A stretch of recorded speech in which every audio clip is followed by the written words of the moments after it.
허름한 상가 2층에 올라가면 철제 캐비넷 딱 문 열고 들어가면 건달들이 하는 거 아닙니까? 아니, 좀 저 때리시면 안 돼요. 야구방망이 들고 뭐 깡패를 패고 뭐 신장을 파니 손가락을 자르니. 아 무서워. 형님이라고 해야 될 것 같아요. 빌릴 일 없는 게 제일 좋죠. 아니죠. 그걸 어떻게 알아? 신이야? 진짜 잘못된 상식들 내가 몇 가지 할게요. 예. 우리가 변호사가 막 피의자 만나러 다니고 그러나요? 투자의 중요한 소식을 가장 빠르게 전달해 드립니다. 원고, 투고, 쓰리고, 투자고. 안녕하세요. 저는 김현우입니다. 전민기입니다. 자, 혹시 저를 몇 프로나 믿으십니까? 몇 프로 믿냐고요? 갑자기 뜬금없이? 빨리 대답해봐. 지금은 100% 믿죠. 그래요? 네. 돈 빌려달라고 할 땐 한 2%만 믿고.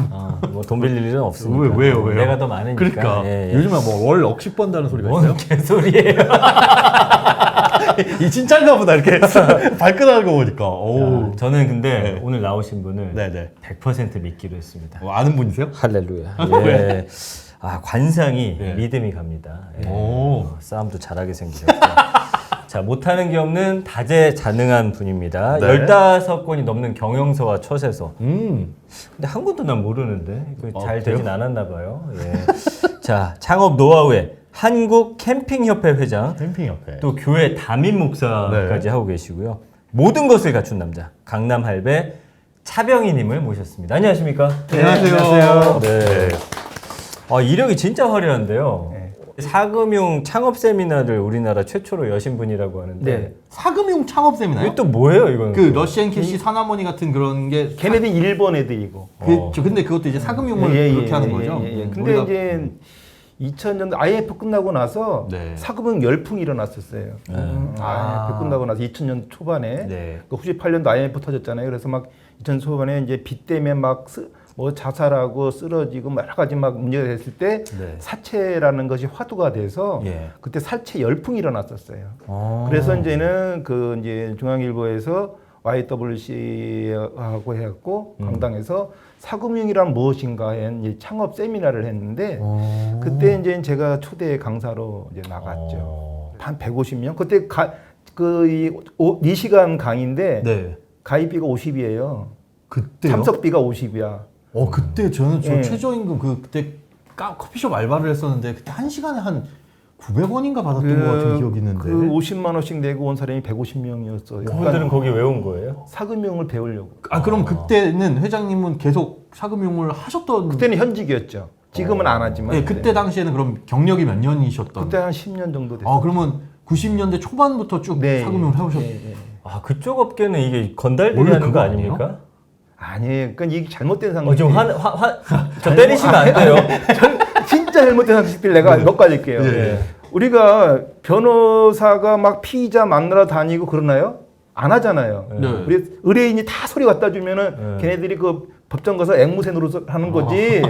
지금 보시는 변호사들 혹시 있으시면 예. 발끈하실 텐데. 아니 그러니까 영화에서 보면은 막 피의자 만나러 다니고 뭐 그러잖아요. 그런 거 아니에요? 아니야, 우리 안 회장님 하잖아요. 가가지고 돈, 너희 새끼 돈. 절대로 아니에요. 아니에요, 두 그거 번째 아니에요? 검사가 뭐 야구방망이 들고 뭐 깡패를 패고 이런 일 있나요? 그럴 일 없잖아요. 네. 궁금하던 범생이 검사가 무슨 깡패들한테 야구방망이 갈고 그 영화잖아요. 마찬가지로 사금융도 뭐 신장을 파니 손가락을 자르니. 아, 무서워. 근데 그것도 범죄지. 예. 그게 어떻게 사금융이에요? 아, 그래요? 근데 이 영화가 네. 마치 사금융은 무슨 그 범죄와 연관을 지켜버리는 거야. 그렇게 돼 있잖아요. 그러니까 악의 축으로 만들어 버리는 거죠. 네. 검사가 마치 정의의 사도인 것처럼 뭐 야구방망이 들고 뭐 깡패들을 막 근데 돈 때리는 거. 빌려줄 때 또 신체 포기각서 이런 거 써야 되잖아. 그런 게 그러니까 잘못된 지식이에요. 잘못된 거예요. 그런 거 안 받으셨다 이거죠? 아니 내가 아니라 네. 합법적으로 사업자 등록증 내고 하는 사람은 할 수가 없어요. 그러니까 알겠습니다. 불법적인 사람들하고 합법적인 사람을 그냥 섞어서 그래서 주식 투자한다 그러면 다 저기 주가 조작하는 친구들 아니잖아요. 다행이다. 오늘 어쨌든 불법적은 아니라는 거죠? 옛날에 불법은 했죠. 아, 이거 봐. 나 오늘 못해. 무서워서. 지금은 안 나 하신다. 큰일 났네. 지금은 손 터셨다 그래서 손 털었다 그러니까 좀 이상한데 어쨌든 근데 돈 빌릴 일 없잖아요. 없는데. 근데 뭘 그러세요? 무서워요, 근데. 오늘 어쨌든 사금융에 대해서 이렇게 저처럼 오해하는 분들이 많이 있기 때문에. 맞아요. 제가 그런 분들을 대신해서 하는 거지 회장님한테 제가 하는 거 네. 아니니까. 맞습니다. 이게 사실은 우리가 사금융에 대한 오해도 많이 하고 있고 안 좋은 선입견도 가지고 있는데 꼭 필요한 거예요. 왜냐하면 1금융권, 2금융권에서 돈 안 빌려주는 그래. 빌릴 수 없는 분들 어디 가서 빌리겠어요? 아니 그 사람들 보면 꼭 돈 많은 사람들한테만 빌려주니까. 그러니까 안전한 사람들한테만 은행이나 저축은행 외국은 사금융이 좀 많더라고요, 그렇죠? 이게 지금 방금 말씀하신 대로 은행 사람들은 자기 돈이 아니잖아요. 남의 돈이잖아요. 그렇죠. 그러니까 그 100만 원을 빌려줘도 뭐 재직증명서를 떼와라, 뭐 저기 그 재산 납부증명서를 떼와라 그러잖아. 네. 건강보험. 근데 이 사채업은 자기 돈이잖아요. 아. 그러니까 이제 그런 재량이 있다는 거. 그러니까 또 두 번째 이제 이 제도권 금융에서도 이제 많이 들어왔어요. 인사이드로. 그러니까 옛날에는 예를 들어서 경락자금 대출이라든가 아니면 전세자금 대출 같은 거를 사채업자들이 전유물이었거든요. 예. 근데 지금 은행에서 다 하잖아요. 예. 아, 옛날엔 그 사채업자 그렇죠. 전유물이었군요. 그렇죠. 그리고 네. 지금 일수도 새마을금고에서 해요. 어? 그러니까 그 IMF 전까지는요, 제도권 금융하고 그 은행권들은 뭐 거의 준 공무원이었잖아요, 직원들이. 근데 이제 예. IMF 이후에 은행도 망하는구나. 네. 왜 망했냐? 정부 말 듣고 대출해줬더니 망한 거거든요. 그래서 이제 정부 말 안 듣기로 얘네들이 결심을 하면서 그때부터 제도권 금융과 사금의 벽이 헐어졌어요. 제도권 벽이 헐어지면서 이제 제도권 금융 애들도 사금융이 하던 것 좋은 것들은 다 와서 자동차 대출, 국민차차차 은행 국민은행에서 하잖아요. 예. 그 자동차 대출이잖아. 예. 그게 사초의 전유물이었잖아요. 아, 그랬어요? 그게 바로 차차차잖아. 아. 그래서 국민차차차 국민은행에서 하잖아요. 그렇죠? 다음에 이제 일수도 새마을금고에서 하죠. 다음에 어음할인 지금 전자어음으로 바뀌었잖아요. 지금 모든 은행들이 어음할인 하거든. 네네네. 전자어음할인. 옛날에서 어음할인 사차자 전유물이었잖아요. 어음깡이라고 하는. 그게 어음할인이에요. 아, 그게. 그쵸. 그러니까 지금 사금융과 제도금액이 없었는데 아직도 이제 이렇게 젊으신 분인데도 꼰대 마인드를 가지고 있다. 야, 딜 들어왔다. 자, 그러면 세상이 이렇게 바뀌었는데 네. 아직도 영화 속에 나오는 무슨 신체 포기가 비열한 거리 막 그. 아니 근데 그만큼 몰라요, 사금융이. 그러니까 무서워. 이게 그게 잘못된 교육이에요. 그러니까 교육을 어릴 때 돈 밝히면 이놈을 싸가지 없다 그러잖아. 맞아. 어릴 때 돈 밝혀야 돼. 네, 요즘은 많이 바뀌었어요. 요즘은 진짜 예전에는 황금보기를 돌같이 하라. 이게 무슨 사람이 지켜야 될 도리. 사금융을 알아야 돼. 모르니까 거의 급할 때 은행에 돈 안 꺼줘. 그렇죠. 근데 사금융은 다르잖아. 이왕이면 모르는 게 좋잖아요. 빌릴 일 없는 게 제일 좋죠. 아니죠. 그걸 어떻게 알아? 신이야? 와, 근데 이게 아니잖아요. 형님이라고 해야 될 것 같아요. 형님 돈을 빌려주기 때문에 이걸 안 갚으면 어떻게든 받아내셔야 돼요. 띄는 거야 안 갚으면. 안 갚으면 떼이는 근데 거다. 안 띄게끔 철저한 우리 리스크 해지를 하는 방법을 찾았죠. 신체 포유약서? 아니죠. 그 깜빵 갈지 잠깐 돈도 뜯기고 예. 깜빵도 돈도 뜯기고 가고. 깜빵도 가는 거야. 그러니까 그래서 해가 전치면은 채권 추진도 못해 법으로. 그렇다 그러니까 그러더라고요. 그냥 괜히 밤에 찾아갔다가 그 신고하면은 돈도 못 받고 깜빵 가는 거야. 그래요. 그리고 만약에 협박으로 뭐 신체각기복 써라. 그거 녹취했다가 근처에서 갖다 주면 돈도 못 받고 깜빵 가야 돼.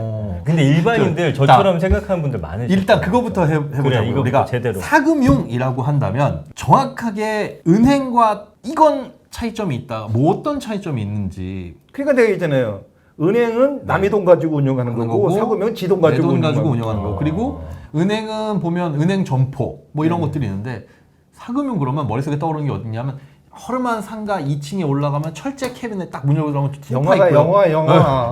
소파 있고 요새 지금 사금융 업체 사장님들, 전직 은행장님들 많아요. 아, 그렇구나. 전상무님들도 많고. 아, 이런 거 보험회사- 말씀해 주셔야 돼요. 이 보험회사 전상무님들도 많고. 왜냐면 P2P 대출 아시잖아요. 그렇죠, 그렇죠. 그거 다 누가 해요? 금융 지식이 있는 사람들이 P2P 대출하는 거예요. 화나셨다. 우리 대부업 이러면 이게 사금융인 거죠? 사사로울 사자 써서. 그러니까 이제는 아까 말씀드린 신체 보기, 뭐 야밤에 대출하는 거는 그냥 범죄. 범죄고. 이제 이야기 안 하겠습니다. 예, 그건 범죄고. 범죄고. 사업자 등록증을 내고요 하는 네. 게 이제 사금융업인데 거기엔 세 가지가 있어요. 네. 대부업, 네. 중개업, 할인업. 할인업? 네, 세 가지로 이제 크게 갈라기 난 돼요. 대부업만 들어봤어. 그러니까 예. 대부업은 우리가 익히 알고 있는 아까 말씀드린 뭐 사나머니, 러시앤캐시, 뭐 미즈사랑 많았었잖아요. 그런 것들이고 대부 중개업은 이런 걸 이제 소개시켜주고 중간에서 정확하게 이제 표현을 해드릴게요. 네. 일단은 사나머니나 이런 일본권에서 들어온 애들이 왜냐면 네. 일본은 사금융이 잘 돼 있어요. 쉽게 해서 카드깡 궁금하시죠? 예. 일본 대부업체는 카드깡이 합법이에요. 근데 우리나라는 불법이잖아. 예. 이게 잘못된 거예요. 왜냐면 은행에서 신용 한도를 주잖아요. 500이고 1000이고 주잖아요. 그 카드 한도를? 예. 그러면 우리는 꼭 그 물건만 사야 돼. 그쵸. 그 딴 거를 산 것처럼 하고 돈을 받는 게 카드깡이잖아. 예. 아니 그거 불법을 하면 은행에서 대신 그 빚 갚아주는 거 아니잖아. 어차피 신용한도 준 거잖아. 근데 왜 그거를 돈으로 쓰는 걸 왜 지적을 해? 그러니까 어떻게 되냐면 카드깡 막으니까 어떻게 되냐면요. 불법으로 카드를 긁고 부가세 10% 띄고 수수료 3.5 띄고 17% 정도 깐단 말이에요. 그게 더 나쁜 거네. 그리고 걔네들이 세금 안 내고 그냥 잠수 타잖아. 그러면 부가세 탈루되잖아. 근데 일본은요. 딱 긁으면은 딱 2.5% 수수료 띄면서 그 대부업체가 수수료 먹은 게 나오잖아. 그러니까 거기에 대해서 합당한 세금을 내. 그리고 본인은 얼마요? 1,000만 원을 긁으면 2.5니까 25만 원만 띄고 다 가져가는데 우리나라는 카드깡이니까 17%를 떼어. 그러면 170만 원 띄는 거야. 그렇죠. 그럼 돈을 빌려가는 절박한 사람 입장에서 2, 30만 원 띄는 게 나아요? 170만 원, 180만 원 띄는 게 나아. 20만 원. 그러니까 이게 그러니까 이 사남원이나 이런 일본 대부업체들이 왜 한국에 왔냐면 완전히 그냥 놀기가 너무 좋은 노다지네, 거야. 노다지. 그러니까 이게 뭐냐면 대학생하고 초등학생하고 비즈니스 하는 거야. 그러니까 자꾸 이렇게 쪼아야 되니까 왜냐면 영화가 버려놓고 잘못된 지식으로 인해서 선입견이 생겨버려요. 근데 그거는 그냥 범죄고. 그리고 지금 많은 전직 지점장님, 은행장 그런 사람들이 사금 영업을 하거든요. 근데 그 정식적으로 왜냐면 불법으로 하게 되면 사업자 등록 취소됩니다. 그리고 공탁제도가 있어요. 그러니까 우리가 봉인중개사 할 때도 공제보험 들죠. 사금융도 공탁제도가 있어요. 사금이 잘못되면은 물어주게끔 돼 있는 공탁제도도 있어요. 그래요? 예, 그러니까 합법적으로 하는 사금융업체가 더 많지 불법제가 더 많은 게 걔네들 그냥 범죄 조직, 불법 그런 애들이고 그걸 이렇게 섞어서 저게 사채업이다 이렇게 생각하시는 게 모르니까. 예, 근데 이제 돈 안 꿀 일이 없다 생각하지만 그건 모르는 거예요. 맞아요. 근데 은행보다는 이자율이 좀 높긴 높겠죠 아무래도. 높을 수밖에 그거는 왜 그러냐면 보세요. 내 돈이니까. 아니 그게 아니에요. 은행은 망하면 나라에서 메꿔주잖아. K는 망하면 누가 메꿔줘? 쌤통이다 그러지. 이렇게 해서 이런 사채업 나쁘게 생각하는 사람은 그럼 잘 망했다 그럴 거 아니야. 저는 연기하는 겁니다. 이렇게 생각하는 사람들을 그래요. 제 안에 넣어가지고 궁금하니까 누군가 물어봐야 되잖아요. 그 분명히 그렇게 생각을 하시는 분들이 계실 거예요. 카드깡 얘기를 말씀을 하셨는데 그렇게 하면은 야 카드 한도 1,000만 원, 2,000만 원까지 다 그렇게 갖다가 꺼냈으면은 부실해지지 않겠느냐라고 우려하시거나 반론을 제기하실 분들이 계실 텐데 어차피 물건 사고 갚나 돈 빌리고 갚나 똑같네. 1번 지금 그거, 생각해보니까. 그렇죠. 1번 그거고 그러니까, 2번 돈이 안 필요한데 야 이제는 카드로 그냥 현금을 뽑을 수 있다 해가지고 수수료 내면서 일부러 뽑을 사람은 없잖아요. 맞아. 필요한 사람들만 할 거고 무엇보다 그렇게 허용해주면 카드론이 안 됩니다. 카드론 장사가 안 되니까 반발이 심하겠죠. 카드 회사에서. 그러니까 이거예요. 안전벨트 안 매면 잡잖아 경찰이. 지 목숨 지가 책임지는데 왜 그걸 잡아갖고 벌금을 내게 해. 그거 보험회사를 위한 거거든 사실은. 그러네. 마찬가지로 이게 뭐든지 카드사를 위한 거예요 사실은. 왜냐면 한도를 주지 말아야지 그러면 한도 안 주면 되잖아. 근데 한도는 이빠이 주고 그거 깡개면 문제가 되게 만들어. 그러니까 이게 그러니까 일본은 그게 금융이 잘 돼 있어요. 그런 게 왜냐면 금융에 대한 지식이 우리나라 사람들이 엄청 무식해요. 그냥 그렇게 이제 사금융도 왜냐면 지금 많은 제도권 금융 사금융 하던 걸 제도권 금융이 빨아들여서 제가 그 초창기 때는 우리 선배들이 한 게 이제 경락잔금 대출이에요. 경매하면 잔금 대출을 옛날엔 사채업자들이 했었어요. 은행에서 안 했었어요. 근데 오랫동안 하니까 이제 은행에서 당연히 한다 생각하잖아. 근데 원래 초창기 때는 사채업자만 했던 거예요. 우리 선배들이. 그리고 우리 때는 뭐냐면 전세자금 대출이라든가 전세 보증 대출 같은 거 우리가 사채업 은행에서 안 했었어요. 그리고 자동차 대출 같은 거 은행에서 안 했었어요. 사실 은행은 옛날이라면 어느 정도 옛날 말씀하시는 거예요? 이게 뭐 30-40년 초반만 하더라도 그런 대출을 은행에서는 없었어요. 아까 그 궁금한 건 그거예요. 그 공급자의 입장에서 사금융을 하시는 입장에서 떼이는 거에 대한 리스크를 방지하는 방법을 찾아냈다라고 했는데 제가 이제 농담으로 신체 포기각서라고 얘기했지만 그 방법이 뭐예요? 그게 바로 우리가 금융을 알면요. 이자율을 왜 정하냐면 그 사람의 신용도에 따라서 이자율을 낮춰주잖아요. 그러니까 마찬가지로 사금융 이자가 비싼 이유가 그 이자가 리스크 헤지입니다. 그래서 연 20%를 받는 거예요. 은행에서는 연 6% 받잖아요. 근데 왜 20% 받냐? 그게 리스크 헤지예요. 그러니까 금융의 기본이 뭐냐면 그 리스크를 헤지하는 차원이 바로 이자율로서 그걸 헤지하는 거 아닙니까? 그러니까 그렇게 개념으로 이해하시면 돼요. 그러니까 그 리스크 헤지는 어차피 100명 중에 2명은 떼일 거야 라고 생각했을 때 나머지 80명이 회수될 걸 가정하고 그만큼의 이율을 높여받으면 어차피 내가 가져가는 리스크는 그만큼 낮아질 수 있다. 그거는 이제 이론적인 거고 네네네네. 이제 현실적으로는 이제는 꼼꼼하게 서류를 챙기죠. 아. 그리고 이제 검증을 하죠. 예를 들어서 이제 10억짜리 건물을 가진 사람이 급하게 돈이 필요해. 네. 막 주식이 이제 막 뜬다는 소문을 들었어. 네. 현금으로 투자하고 싶은데 부동산 팔 수가 없잖아요. 근데 네. 그런 분들 그냥 은행에서 빌리면 되잖아요. 근데요, 그러니까 그런 게 이게 금융을 너무 모르신다. 궁금하니까 물어본 알면서 물어보신 이건 몰라서 묻는 거예요. 왜 예를 은행에 들어 빌리면 보세요. 되잖아요. 잠실에 있는 아파트가 한 10억짜리 아파트가 있다고 치자고요. 네. 그러면 DTI 적용이 돼서 대출이 5억밖에 안 나옵니다. 그런데 아파트라는 건 2, 3천만 원만 싸도 매매가 되죠. 네. 그렇잖아요. 그렇죠. 그러니까 최소한 이 대출을 해줄 수 있는데 거기가 우리가 단을 안 갚아서 경매에 들어가면 한 번만 떨어지면 7억이 됩니다. 예, 예. 두 번 떨어지면 5억 4천이 돼요. 예. 그러니까 은행은 5억 50%밖에 못 거주는 거야. 근데 충분히 잠실에 있는 장미 아파트는 1억만 싼 게 아니라 몇 천만 원만 써도 그냥 나가지. 그러면 그 상간에 그 갭이 있잖아요. 네. 그 갭에 대한데 내가 기존에 우리 사장님이 돈을 빌려갖고 5억을 썼어. 그래갖고 아니면 빌려서 아파트를 샀어. 근데 내가 급히 돈이 한 2억이 필요해. 아파트는 10억짜리거든. 아, 그런 근데 은행은 돈 안 꺼주잖아. 그렇죠. 그런 경우가 있구나. 그럼 그 2억 어디서 빌릴 거예요? 그럼 제도권 이제 예2금융권 가겠죠. 그럼 제2금융권에서 2억은 빌려줬어. 근데 그게 2억짜리 7억이 아니잖아. 원래 10억짜리잖아. 그렇죠. 그럼 한 3억이 또 갭이 있잖아. 네. 한 1억 정도 더 빌릴 수 있잖아. 누가 빌려줄까? 형님. 아니죠. 사고금융업체가 빌려주죠. 네, 맞아요. 그렇구나. 지금 나 이제 이해가 되네. 아주 쉽게 표현을 요즘에 P2P라고 하는 것도 이런 시장이 있구나. 사실 그래요. 15억 이상, 만약에 20억짜리 아파트를 우리 전민기 팀장이 갖고 있다 쳐요. 그런데 현금이 하나도 없어. 이 집 사느라.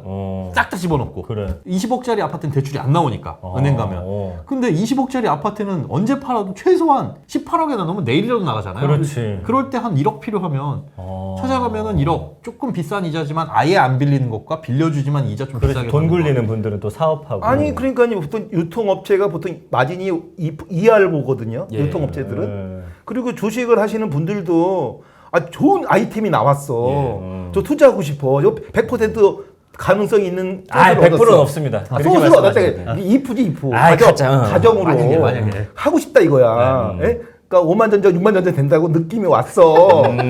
근데 돈이 없어. 그런데 내가 20억짜리 아파트는 가지고 있어. 대출은 안 돼. 내 월급 때문에 DT 적용돼서 월급 대비해서 대출이니까 대출은 안 돼. 그럴 때 투자해서 만약에 그게 올랐다면 네. 그게 뭐 2분만 오르겠어. 그렇죠. 그렇죠. 그러면 사금융업을 하려면 네. 할 수는 있어요? 일단 그 누구나? 누구나 할 수 있죠. 학업자 등록도 내는데 뭐 자격 제한이 있지 않잖아요.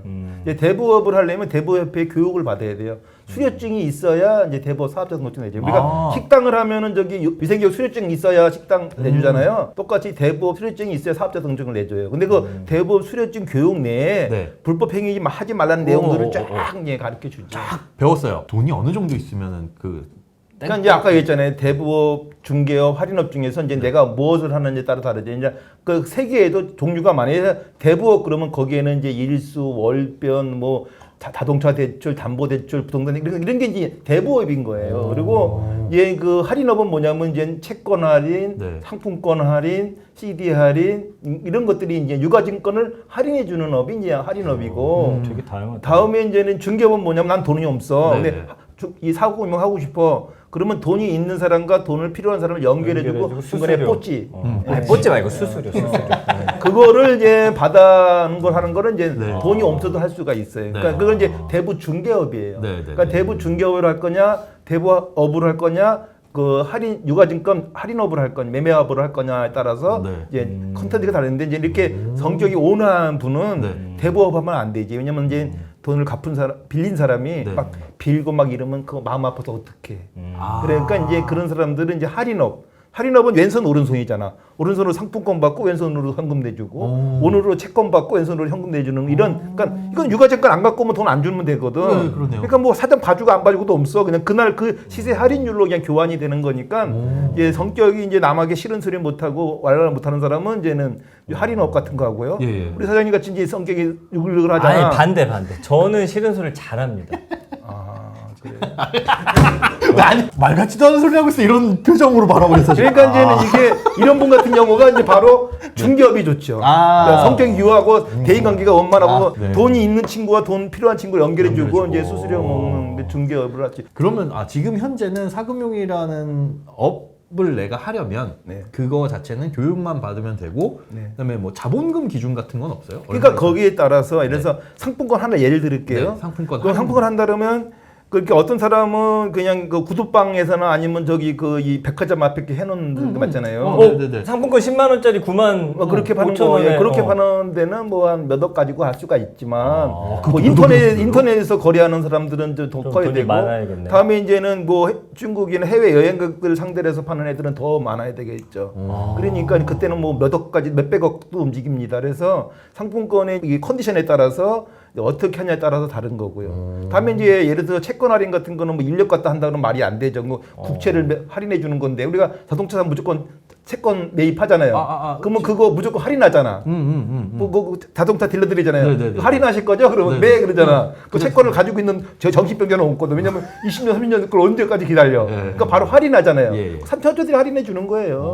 그 채권 할인이에요. 그러니까 그게 뭐 다른 사람이 그 나라에서 할인해 줄 일이 없잖아. 그렇죠. 근데 그 채권 할인을 그러면 저 사채업자는 저걸 어디다 쓸까? 모르지요. 그걸 매입해서 그 채권을 어디다 써요?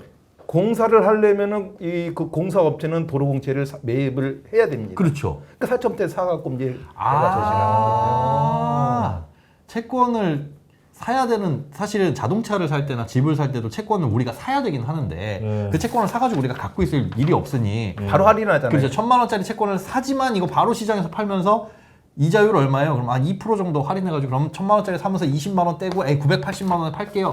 그래서 20만 원 수수료만 내고 그 중간에 수수료라고 할까요? 그렇지. 하여튼 프리미엄 뽀찌. 스프레드. 그것만 내는데 할인율. 그 채권을 이렇게 팔아가지고 가지고 있는 사람 입장에서 이걸 사준 사람 입장에서는 건설업체한테 건설업자한테 이걸 넘겨가지고 이거 980만 원에 산 채권을 한 990만 원에 그렇게 많이는 받진 않지만 그렇게 좀 있죠. 예. 그걸 가지고 그러니까 근데 그거는 중간에 금액이 가면 크잖아요, 그렇죠? 네, 그러니까 예를 들어서 또 마찬가지로 상품권도 우리가 일반은 생각할 때는 뭐 누가 선물을 한 10만 원짜리를 줬어, 근데 쓸모가 없어서 구두방 가서 할인하는 그렇죠. 그런 거는 요만한 시장이고. 네. 예를 들어서 결혼을 한다고 치자고요. 그럼 뭐 혼수가만 2, 3천만 원치 사잖아. 네. 그럼 2, 3천만 원 사는데 만약에 신세계 백화점 5% 할인되면은 32인치가 54인치가 되겠죠. 그래서 이제 그런 시장도 있고 더 큰 시장도 왜냐하면 유통업체들은 또 그거를 갖다가 또 할인이 되겠죠. 그러니까 더 이건 상품권 얘기만 해도 한 30박 31일 얘기해줘야 돼요. 30. 그러면 할인권은 딱 들어보니까 그 할인하는 건 돈이 많이 필요할 것 같아요. 아니 이제 돈이 적으면 무지 바쁘죠. 맞아. 샀다 해고 돈이 있으면 여유롭게 여유롭게 하겠지. 하고. 사금융에 대한 오해를 좀 1부에서 풀어봤고요. 네. 2부에서는 좀 그런 거 알아봐야 될 것 같아요. 좀 피해를 좀 막을 수 있는 방법들. 내가 이제 돈을 빌려야 되는데 잘못된 길로 좀 들어가지 않는 그런 방법들 좀 알려주시면 좋을 것 같습니다. 예. 자, 여러분 지금 재밌는 투자 원고, 투고, 쓰리고 투자고와 함께하고 계시고요. 오늘은 사금융에 대해서. 네, 예. 사채보다는 사금융이 사금융. 어감이 좋네요. 네. 그렇죠? 예, 사금융에 대해서 이야기 나누고 있습니다. 잠시 후 2부에서 만나요.